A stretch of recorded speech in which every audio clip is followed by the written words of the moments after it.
नमस्कार, आपका स्वागत है आज की वीडियो में। आज की वीडियो में हम लोग ये जानेंगे कि क्या होता है मोतियाबिंद और मोतियाबिंद की सर्जरी और अलग अलग प्रकार के जो लेंसेज हैं हम उनके बारे में भी जानेंगे। तो शुरू करते हैं। ये सबसे पहले मैं आपको बताना चाहती हूँ कि मोतियाबिंद होता एग्जैक्टली किधर है। आप ये जो देखेंगे तो ये हमारी आँख का एक कट सेक्शन है। सबसे सामने जो होती है वो है काली पुतली। बीच में एक गोल सफ़ेद रंग का ओवल अंडाकार शेप का आपको जो स्ट्रक्चर दिख रहा है उसे हम लोग कहते हैं मोतियाबिंद। और सबसे पीछे जो एक लाल रंग की आपको लाइन दिख रही है उसे हम लोग कहते हैं रेटिना। तो अगर आप इस फोटो को ध्यान से देखेंगे तो आप समझ सकते हैं कि सामने वो जो झाड़ जिसका हम इमेज देखने की कोशिश कर रहे हैं, वो झाड़ पीछे हमारे आँख में रेटिना में वो बराबर फोकस होता है। और पीछे ही अगर आप देखें तो एक ट्यूब जैसा स्ट्रक्चर दिखता है। वो जो ट्यूब होती है वो हमारी आँख में से जो भी हमको इमेज दिखती है उसको दिमाग तक लेके जाती है और हमको फिर दिखाई देने लगता है। बाईं तरफ अगर आप देखें तो वो एक अच्छी आँख है। नीचे उसी आँख में देखेंगे तो वो जो लेंस होता है या जो मोतियाबिंद है वो पूरी तरीके से पारदर्शक है।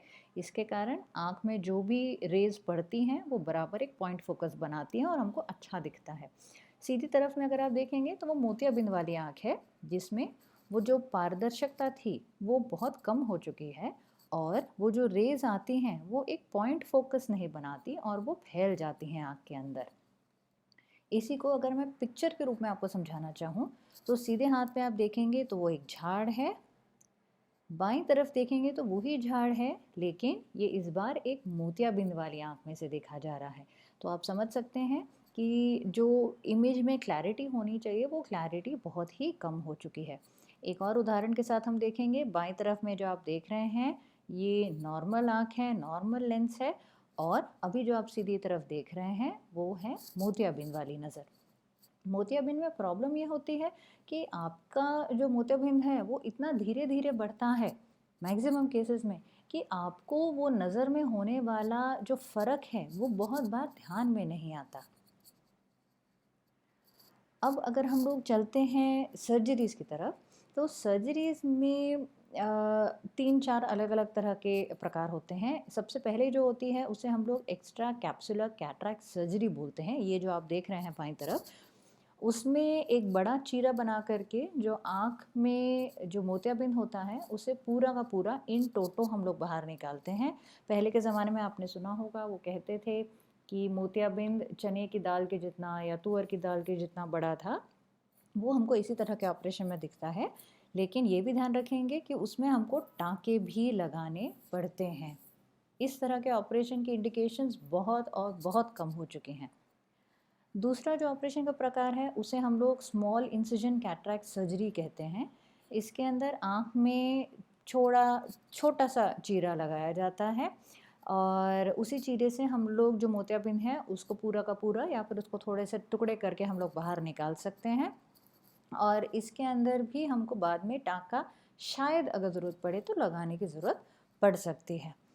अभी जो हम लोग ऑपरेशंस करते हैं मैक्सिमम केसेस में उसे हम लोग फेको इमल्सिफिकेशन कहते हैं, जिसके अंदर आपकी आँख के अंदर एक छोटा सा चीरा लगाया जाता है और उसी चीरे के थ्रू एक छोटी सी ट्यूब अंदर जाती है और वो ट्यूब से एक प्रकार की हम लोग ड्रिलिंग करके आँख के अंदर जो मोतियाबिंद है उसके बिल्कुल छोटे छोटे टुकड़े कर देते हैं और उसको हम लोग बाहर ले आते हैं। ये जो ट्यूब्स होती हैं ये बहुत ही बारीक होती हैं। 3.2, 2.8, 2.2 और 1.8 मिलीमीटर जितनी बड़ी, यानी आपके हाथ में जो रेनॉल्ड्स का पेन है उसकी टिप से भी छोटी होती हैं। तो आप विचार कर सकते हैं कि आपकी आँख में कितनी जल्दी घाव भरता है और कितनी जल्दी नज़र अच्छी होने लगती है ऑपरेशन के बाद में।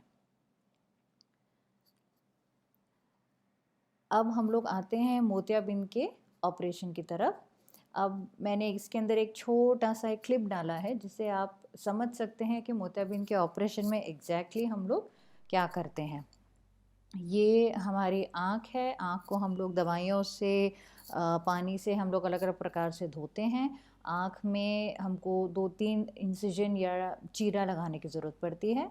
आँख में ये जो मोतियाबिंद आप देख रहे हैं, मोतियाबिंद की जो सबसे ऊपर की जो झिल्ली होती है उसमें एक छोटा सा चीरा लगा करके हमें एक गोल ओपनिंग बनानी पड़ती है। ये जो गोल ओपनिंग है ये हमको आगे हमारे ऑपरेशन में काम आती है। एक यहाँ पे आप देख रहे हैं एक छोटा सा चीरा लगा है और ये एक आखिरी का बड़ा चीरा जिसके से आपकी आँख के अंदर वो ट्यूब जाएगी।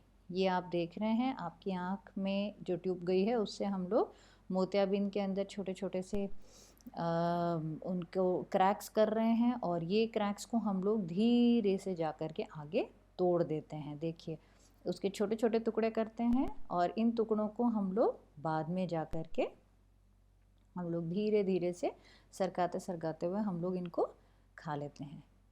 ये देखिए, जी हाँ, बिल्कुल इसी तरीके से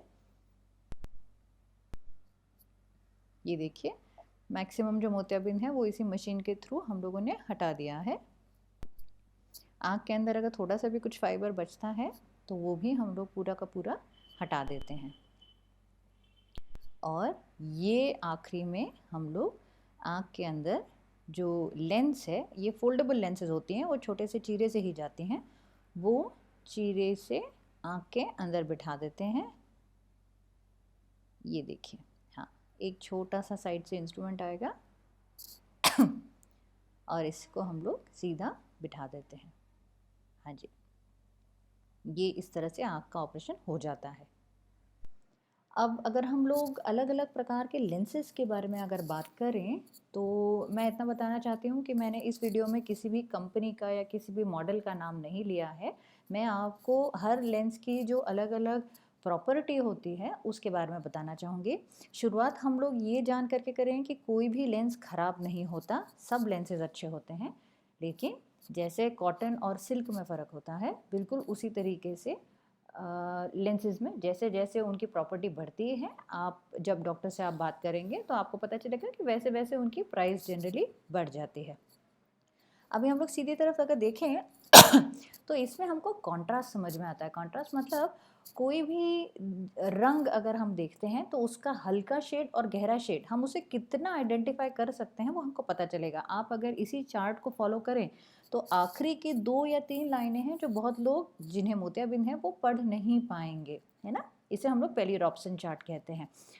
यही चीज़ जब हम लोग ऑपरेशन के बाद में देखते हैं तो ये प्रॉपर कॉन्ट्रास्ट है और वो जो आप बाईं तरफ में देख रहे हैं वो मोतियाबिंद वाला कॉन्ट्रास्ट है। इस तरह के कॉन्ट्रास्ट के लिए हमें एस्फेरिक लेंसेज की ज़रूरत पड़ती है ना। एस्फेरिक हमको इसको बोलते हैं। इसके बाद में आते हैं अल्ट्रावायलेट रेडिएशन की तरफ। अब यूवी रेज जो होती हैं वो सूर्य से निकलती हैं, धरती तक पहुंचती हैं। यूवी सी जो रेडिएशन होता है वो एटमॉस्फेयर में ही ब्लॉक हो जाता है। यूवी बी हमारी स्किन को ख़राब करता है और यूवी ए जो है वो हमारी आँख के अंदर आता है। अब जब भी ये यूवी ए रेज हमारी आँख के अंदर आती हैं तो जो नॉर्मल मोतियाबिंद होता है वो मोतियाबिंद से वो ब्लॉक हो जाती हैं, वो आँख के अंदर तक नहीं आ पाती।